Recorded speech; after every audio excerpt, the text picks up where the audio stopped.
What's up guys, Everything Apple Pro here, and what's this? We keep hearing about a new gate issue for the iPhone 6s. It's called Chipgate, and apparently some iPhone 6s and 6s Plus models are shipping with different versions of the A9 chip. There are two manufacturers, Samsung and TSMC. The TSMC version is supposedly getting better battery life, but is it true? In this video, I want to put that to the test and compare the results to the 6 and 6 Plus and see if we even get a promised battery life. I mean, is it the same or is it worse than the old model? Plus, I'll be showing you guys how to check if you're affected, and if you're affected, what you can do, and pretty much just want to show you guys what this whole thing is about. So first and foremost, I charged all of these devices to 100% and I ran a battery test using Geekbench. And just to show you guys that I do have the affected processors. So I do have the Samsung on the right and the TSMC on the left. The TSMC is reportedly the one with 20% better battery life. And Apple actually did respond to this issue. And I'll get to that in just a moment. But after running the tests on the 6S Plus,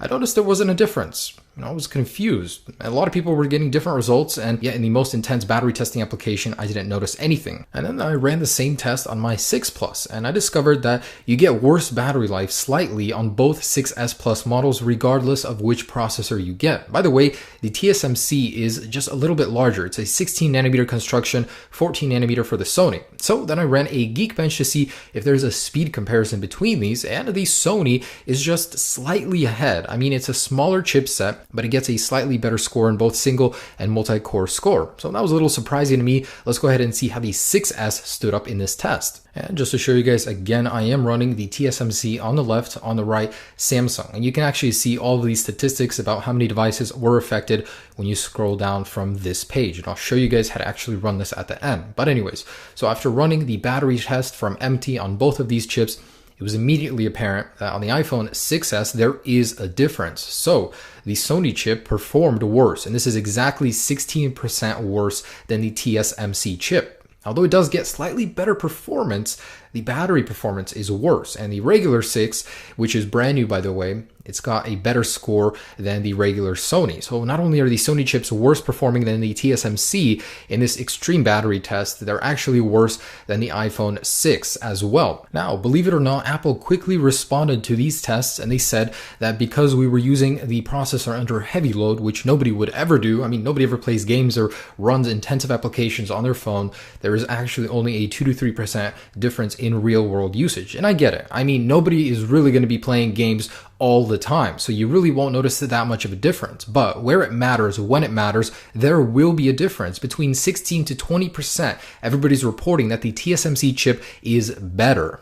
Alright, so Apple's determined that there is a difference, even though it's small but bigger under heavy load. The bigger difference is the charging heat, or when you run intensive applications. So there's a considerable amount of difference, actually about 5% between the TSMC processor and Sony. The Sony runs really hot. I mean, I'm getting 92 degrees on the Sony, the TSMC getting about 85 to 87 degrees. So it's a lot cooler, and that's really going to reflect a lot. I mean, 5 extra degrees in your hand, and it jumps up to 89 here and 92 there. But the backside is where most of the heat transfers into your hand, so you're going to notice it more there. And just for a point of reference, the 6 Plus gets 90 degrees, a happy medium between the Sony and TSMC. So I've shown you guys that the TSMC gets about 16 to 20% better battery life under heavy load. Now, Apple's trying to play this off by saying nobody's ever going to be using their phone with heavy load all the time. Well, I mean, there will be a difference. If you're using your device, like actually using it, you will notice a considerable difference. 16 to 20% using the processor full time with the Geekbench test. But is there a performance difference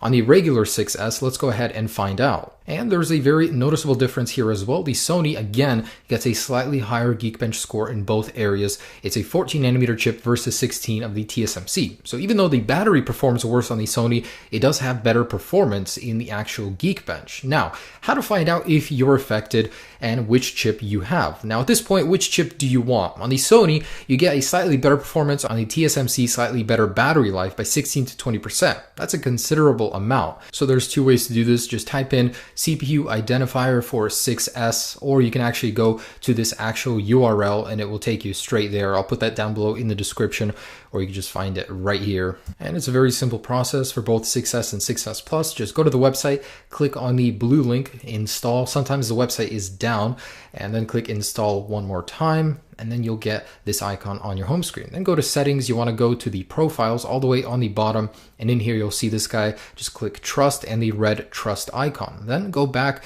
and it'll take a few moments, but eventually you guys will get your processor information, and it is accurate. Trust me, I have verified it with 2 methods, and I actually haven't checked it on this phone. Let's see what I got. No, Samsung, dang it.